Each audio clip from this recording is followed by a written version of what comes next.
Hello friends, आज की इस वीडियो में आप सभी के लिए ग्राम पंचायत सचिव सीधी भर्ती प्रक्रिया का ऑफिशियल नोटिफिकेशन लेकर आए। यदि आप भी अपनी ग्राम पंचायत में सचिव की पोस्ट पे नौकरी प्राप्त करना चाहते हैं तो आप सभी के लिए ग्राम पंचायत सचिव भर्ती प्रक्रिया 2025 का फॉर्म आ चुका है। इसमें आपको कैसे अप्लाई करना होगा, कैसे आपका सिलेक्शन होगा, कंप्लीट इन्फॉर्मेशन आपको इस वीडियो में मिल जाएगी। तो आपसे रिक्वेस्ट है वीडियो को लाइक कर देना।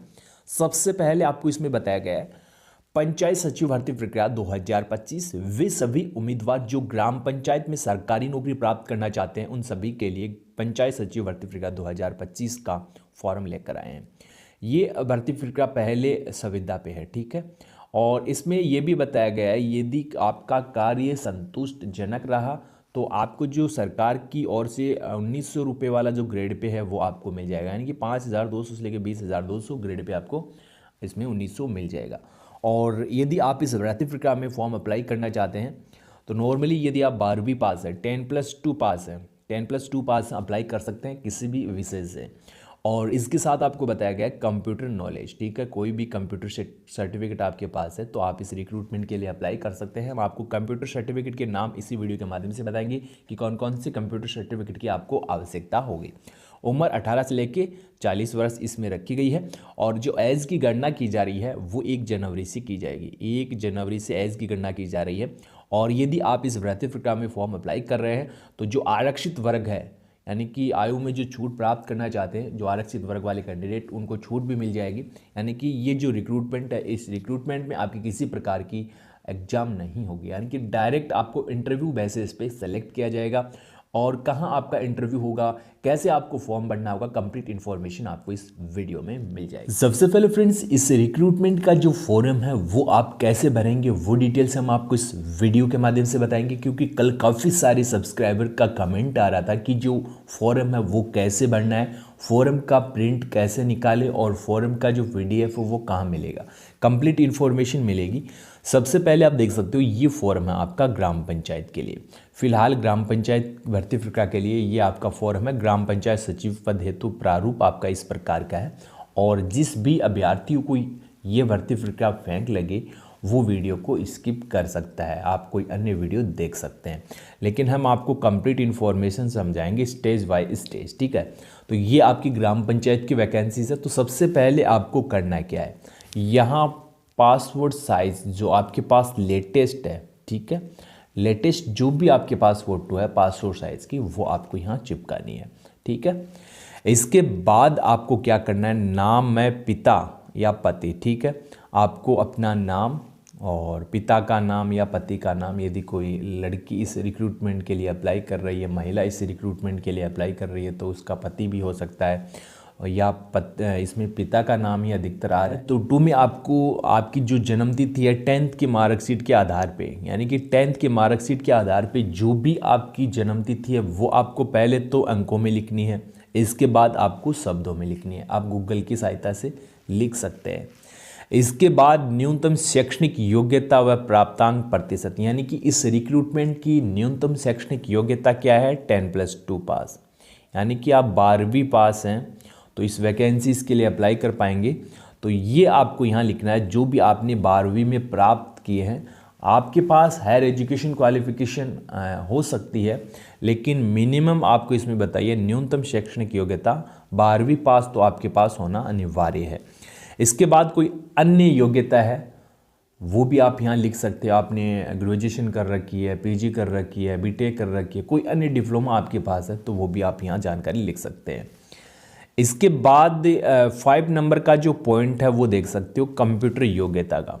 अब आपको जो कंप्यूटर योग्यता की लिस्ट हम आपको दिखाएंगे, तो कौन सा सर्टिफिकेट आपके पास है वो आपको लिखना है। जाति वर्ग लिखना है कि आप किस कैटेगरी से हैं। जनरल से हैं तो जनरल आपको लिख देना है, OBC से हैं तो OBC आपको लिख देना है, SC से हैं तो SC या ST, जो भी आपकी कैटेगरी है वो आपको लिख देनी है। इसके बाद 7 नंबर पे आपकी वैवाहिक स्थिति आपको बताई है कि आप विवाहित है, अविवाहित, वो आपको यहाँ बताना है। यदि हैं तो दिनांक आपको बतानी है कि आपका विवाह किस दिनांक को हुआ था।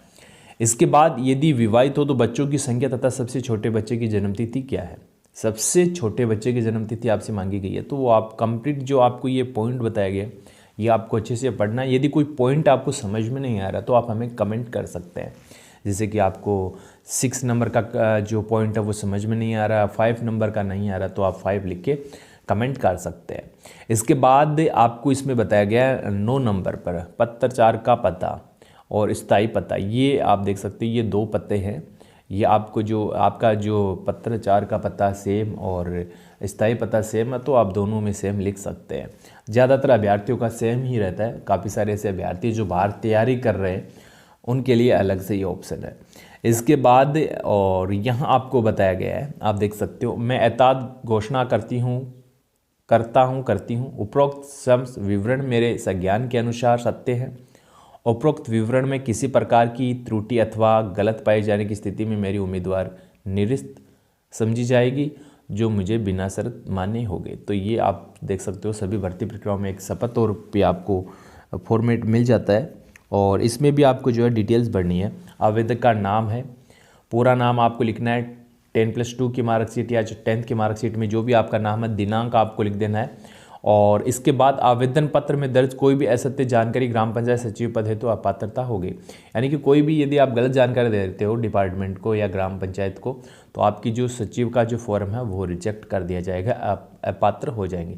तो नॉर्मली ये फॉर्म आपको भरना है। ये फॉर्म हमारे टेलीग्राम चैनल पे आपको मिल जाएगा। यहाँ आपको इस भर्ती प्रक्रिया की योग्यता डिटेल समझाई गई है कि किन किन डॉक्यूमेंट्स की आवश्यकता होगी, कौन से कंप्यूटर डिप्लोमा की आपको आवश्यकता होगी। तो सबसे पहले 10+2 पास कर रखिए, अप्लाई कर सकते हैं 12वीं इंटरमीडिएट। इसके साथ आपके पास पॉइंट नंबर 2 में बताया कि आपके पास DCA या PGDCA का कंप्यूटर सर्टिफिकेट है, तो आप इस रिक्रूटमेंट के लिए अप्लाई कर सकते हैं। इसके साथ पद के लिए अधिकतम आयु कम से कम 18, अधिकतम यदि आपकी उम्र सीमा 45 वर्ष अप्लाई कर सकते हैं। इसके साथ आपको डॉक्यूमेंट्स की लिस्ट बताई गई है कि किन किन डॉक्यूमेंट्स की आपको आवश्यकता होगी। तो सबसे पहले आपको इसमें बताया गया है 12वीं की मार्कशीट, DCA PGDCA उत्तीर्ण की अंक सूची का या ये मार्कशीट, अन्य शैक्षणिक योग्यता यदि आपके पास कोई है तो आप लगा सकते हैं, जरूरी नहीं है। इफ़ एनी में आपको बताया यदि कोई है तो अप्लाई इसमें लगा सकते हैं।